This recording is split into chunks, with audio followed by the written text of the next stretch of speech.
Амьд үлдгэсэд преквел. Зохиолыг бичсэн Ц. Оюунбат. Дуу оруулсан Б. Оргилуулд. Төгсгөлийн 21-р хэсэг.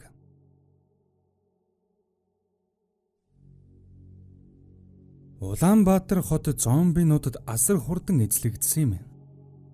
Зах дэлгүүр, эмнэлгүүд хамгийн түрүүнд зомбины давалгаанд өртөж хотын гудамжнуудаар энгийн хүн явуулдаггүй болжээ.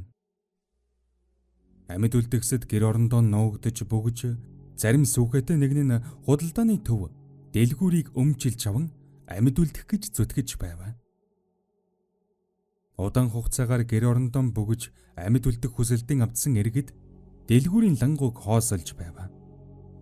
Гэсэн ч өрсөлдөгчд их тул хүн болгонд хүссэн нөөцөн цуглуулах боломж олдсонгүй. Тэд ихэндээ мөнгөөр бараа авч байсан сүүл рүүгэн бүгд дээрэм тонол болж ирэв. Гэр бүлийн эхнэр нөхөр хоёрыг хэдэн сагс бараа төрж замдаа таарлцсан ус, гурил будааг даах ядахаар нь сагсан дээр дэнхэд л ачна. Бүх хүмүүс гэргэрлүгэн аль болох их хүнс бараа авахаар тэмүүлж худлаа үнэн оожрлож урд цаваа үүсгэснээс бөөм бужигнан болов. Олон хүмүүсийн их урсгалыг дийлэхгүй болсон тул дэлгүүр, супермаркетын ажилчид ажиллан хайж өөрсдөө дэлгүүрийн тонн дээрэмдэж эхлэв. Ингэснээр хаасайгүй зах дэлгүүрүүдийг оронгоор нь эргүүлж хэдхэн цагийн дотор хоосруулж хайж байлаа.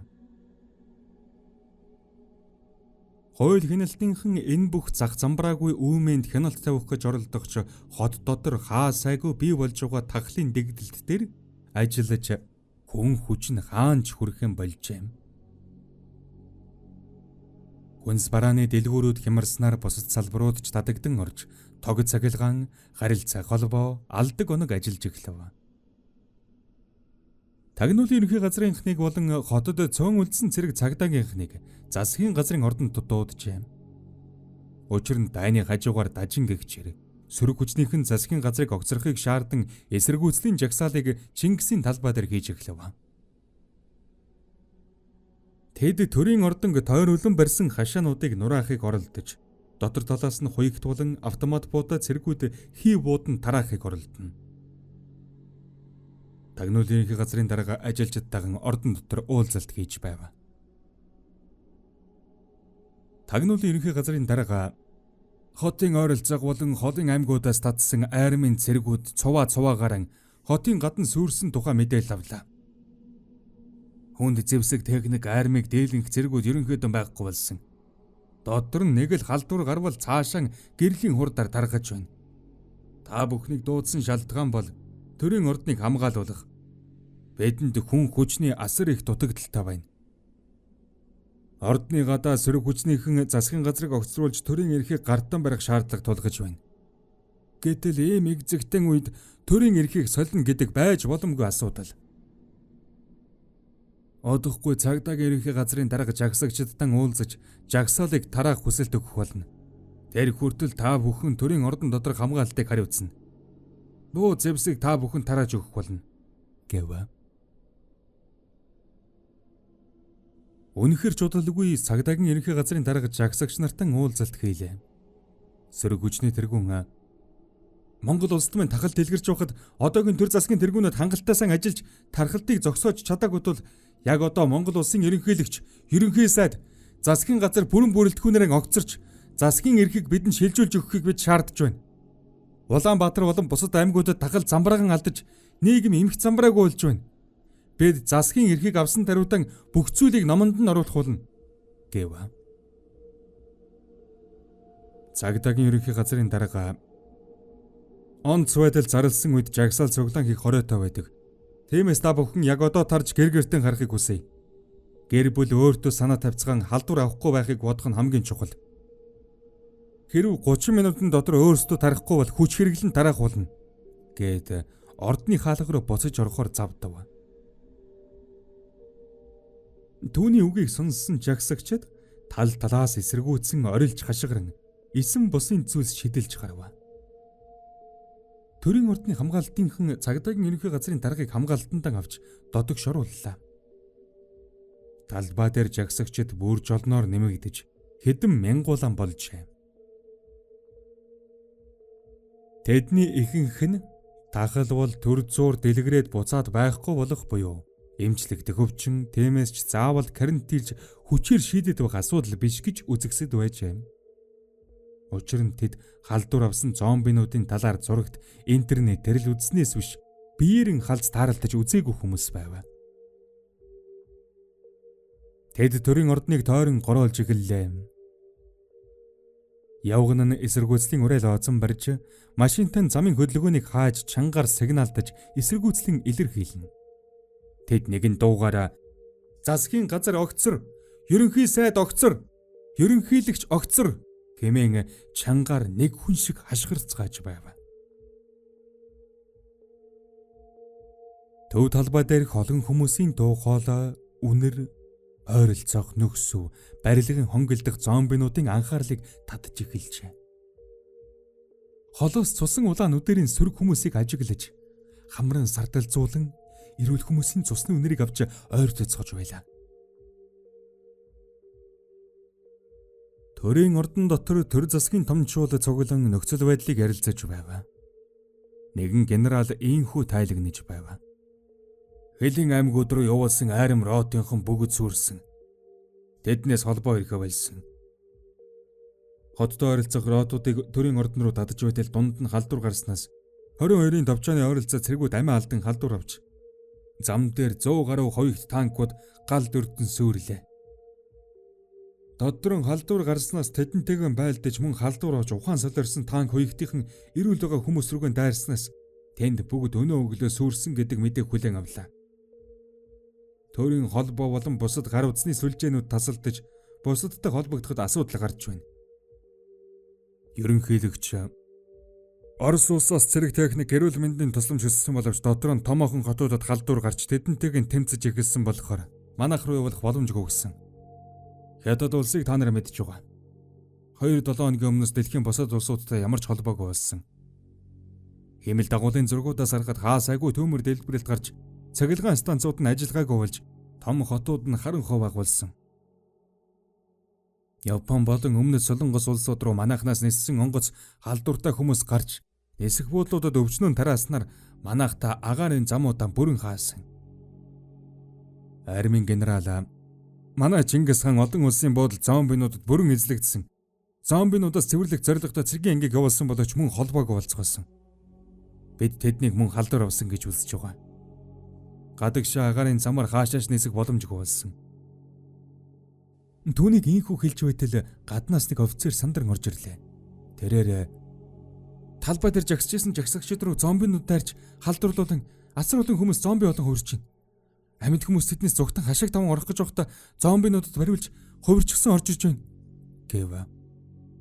Хуралдаж суусан хүмүүс бүгд босож цонхоор харцгаалаа. Үнэхээр гатаах талбайд хаашаалахар нь зомбинууд эрүүл хүмүүсийг барьж тастан идэж суугаан харагдав. Нэгдүгээр давхарт хамгаалтанд байсан цэргүүд болон тагнуулын ажилтнуудыг тагнуулын ерөнхий газрын дарга удирдах байв. Тэр нэг давхрын хаалга цонхнуудыг хамгаал, орж ирэхээр оролцсон эрүүл халдвартай бүх хүмүүсийг буудаж устгахыг тушааж байна. Одоо гадаа бол халдваргүй хүн байхгүй гэв. Жагсагчид зомбиноос зүгтэж хаалга цонхнуудыг балбаж хаглан орох гэж зүтгэгч тэдний өөдөөс хүнд автомат буунууд тажигнтал галлаж бүгдийг хяаруулж байлаа. Тиймээс ч нэг давхрын хаалга цонхнууд хүмүүсийн цогцсонд даруулж бэглэлт болж өгчээ.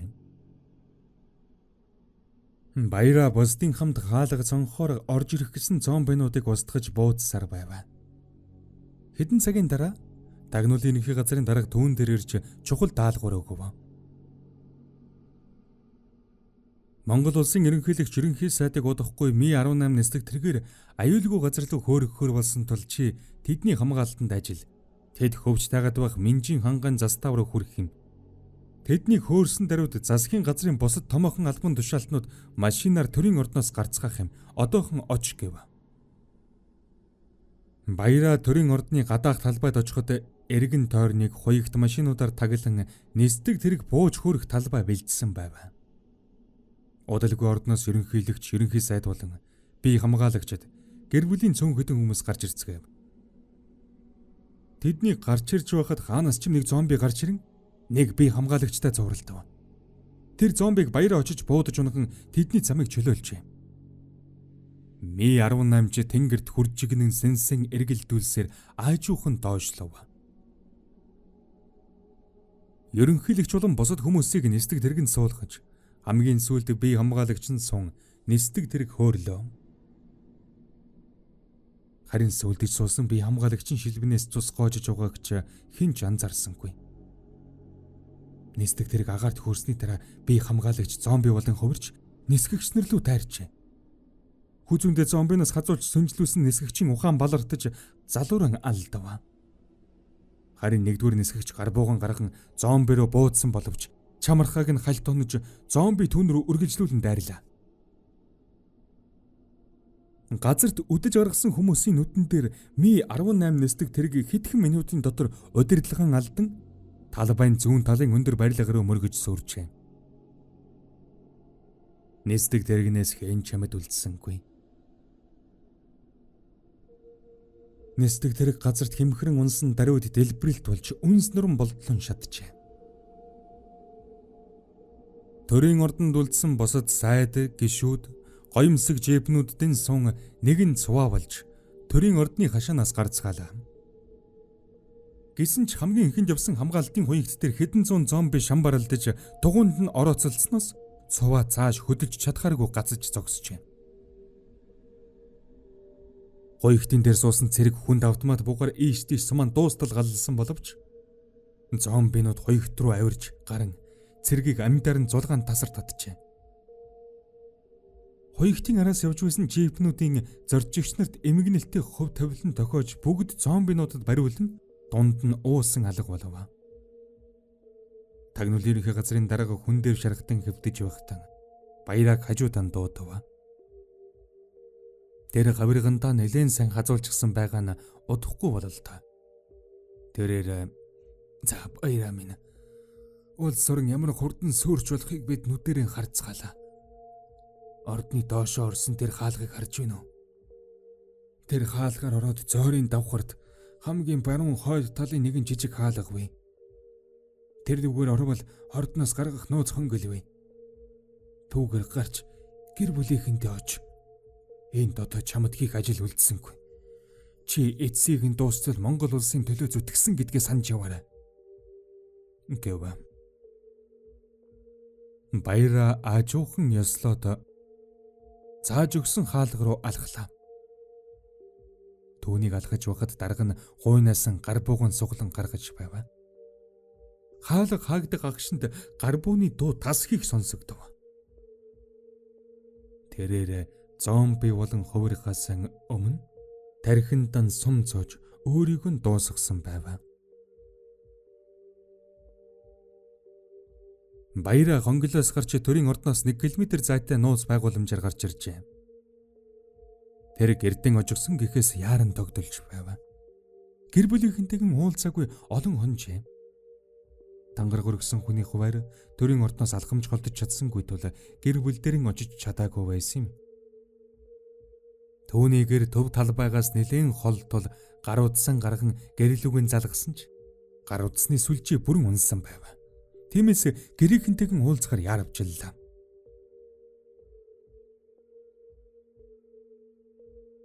Улаанбаатар хотоос гарах нэгэн зам дээр тансаг ангиллын жип машин зогсож байв. Боос барин ганган хижээл насны нэг хүний өмнө өвддөг сүгдэн ам гойж байв. Машинд нь эхнэр хүүхэд нь ойлжсэн харин суугажээ. Нөгөө ганц үхээ би чамд бүхнээ зориулсан штэ. Чамайг шоронгоос гаргасан. Бага бүх бэлэн мөнгө өглөө. Унаж байгаа машин дэрэг юу вэ бүгдийг өгье. Ганцхан бид гурыг амьд үлдээ гэж өрөвдөлтөд тухаар асуув. Ганц үхээ. Нийгэм норон унахад бэлэн мөнгө шиг хэрэггүй зүйл үгүй. Чи хэрвээ сайн байсан бол энэ тагал өвчин дэлгэрхээс бүр олон жилийн өмнө намайг шоронгоос гаргаж болох л байсан. Гэтэл би өжнөө олон жилийг шоронгийн өмхий өрөөнд үдчихсэнтэй уур хүрээд байх юм. Бизнесмэнээр миний хүч чадлаас давжсан хэрэг байсан штэ. Тагнуулын эрхээ газрын нэг ажилтан чамайг ерөөсөө тавихгүй байсан юм. Хичнээн мөнгө амлаад ч нэмэр болоогүй. Ганс үхэ. Санж байна. Тэр новшиг баяраа гэдэг юм. Газрын гаваас чамайг олох болно. Гэмээн шүд зууснан өргөлжлүүлэн чиний араас удахгүй очих байхаа гэснэн өмнө өвдөг сөхрөн суусан бизнесмен эрийн туханд сум цов. Буудулсан эр гулжигнан газарт пидхийн унлаа. Дуун дуу тас хийсний дараа эхнэр хүүхэд нь машиндан чарлан уйлж угаан сонсогдоно. Ганс үг халааснаас нь тамхи гарган асааж утааг нь суунаглуулав.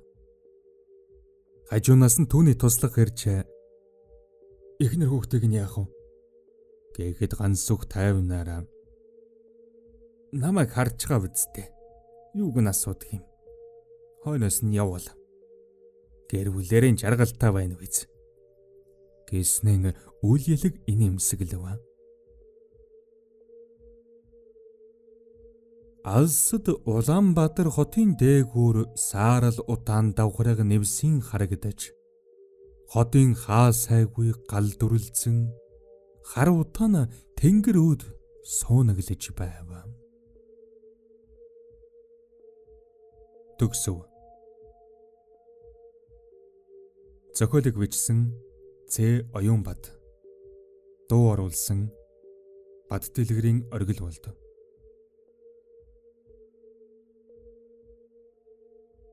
Эсаудигийн бэлтгэн гаргасан аудио намыг сонгож сонссон танд баярлалаа.